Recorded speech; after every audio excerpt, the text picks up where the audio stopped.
अब अगर आपको सोना खरीदना है, सोने के आभूषण खरीदने हैं तो कुछ समय के लिए रुक जाइए। ऐसा मैं इसलिए कह रही हूं क्योंकि सोने के भाव कम होने जा रहे हैं। जी हाँ, आपने सही सुना, सोने के आभूषण खरीदना जो एक सपना बन गया था, अब वो सपना हकीकत में तब्दील होने वाला है क्योंकि सोने के भाव 15,000 तक गिर सकते हैं।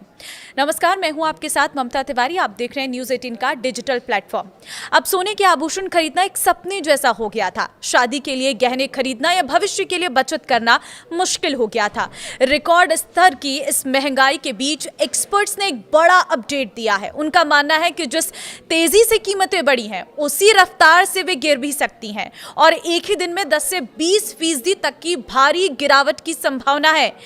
इस पूरे साल सोना और चांदी दोनों ने नए रिकॉर्ड बनाए हैं। अंतर्राष्ट्रीय बाजार में सोने की कीमत प्रति औंस लगभग $4,500 तक पहुंच गई है। वहीं भारत में सोना 1,40,000 के ऑल टाइम हाई पर कारोबार कर रहा है। इसके अलावा चांदी की कीमतों में आई तेजी ने सभी को चौंका कर रख दिया है। घरेलू बाजार में चांदी 2,50,000 प्रति किलो के पार पहुंचकर इतिहास बना चुकी है। तेज उछाल के बीच एक्सपर्ट्स ने कीमतों में गिरावट को लेकर चेतावनी दी है।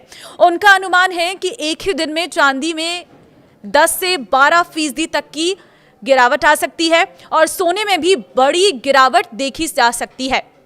फिलहाल बाजार में विक्रेताओं की संख्या कम है, लेकिन एक्सचेंजों पर बड़े लॉन्ग पोजीशन बने हुए हैं।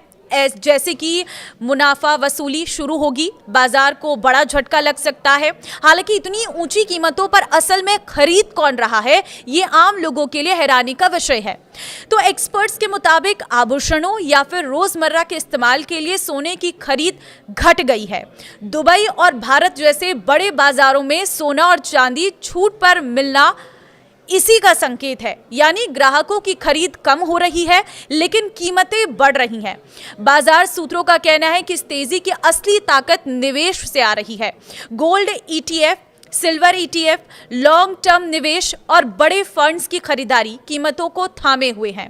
बैंक FD पर करीब 7% रिटर्न की तुलना में सोना और चांदी अधिक रिटर्न दे रहे हैं, इसलिए कई लोग अपना पैसा सोना चांदी में लगा रहे हैं।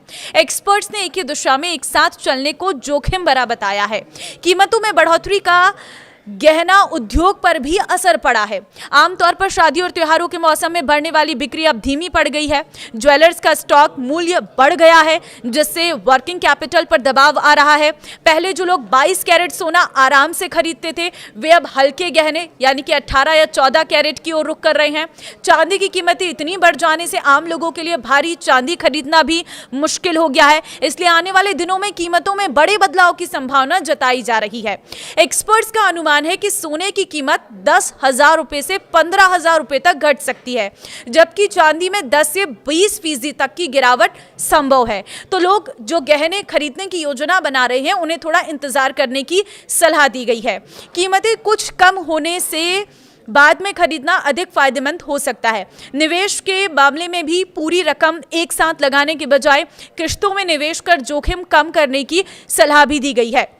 गिरावट के कारण पहला कारण है निवेशकों की मुनाफा वसूली। ऊंचे स्तर पर पहुंचने के बाद निवेशक अपने मुनाफे को भुनाने में बुक प्रॉफिट्स के लिए बिकवाली कर रहे हैं, जिससे कीमतों पर दबाव आ रहा है। दूसरी, घटती मांग। बहुत अधिक कीमतों के कारण आम लोग और ज्वेलरी खरीदार कम हो गए हैं, जिससे बिक्री धीमी हो गई है। और तीसरा कारण, बाजार का उतार चढ़ाव।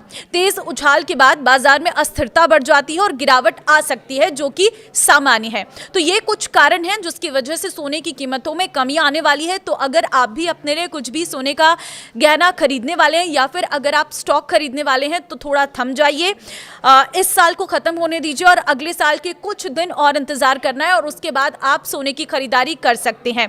हालांकि इसके बाद शादी का सीजन भी शुरू हो जाएगा, लेकिन शादी का सीजन शुरू होने और नए साल की शुरुआत के बीच में जो है सोने में अच्छी खासी गिरावट देखने को मिलने वाली है। तो इस वीडियो को लोगों के साथ जरूर शेयर कर देना, ताकि अगर वो लोग सोने की खरीदारी करने वाले हैं, अभी थोड़ा सा रुक जाए, कुछ समय बाद सोने की खरीदारी करें। उस समय सोने के भाव 10,000 से लेकर 15,000 गिर सकते हैं।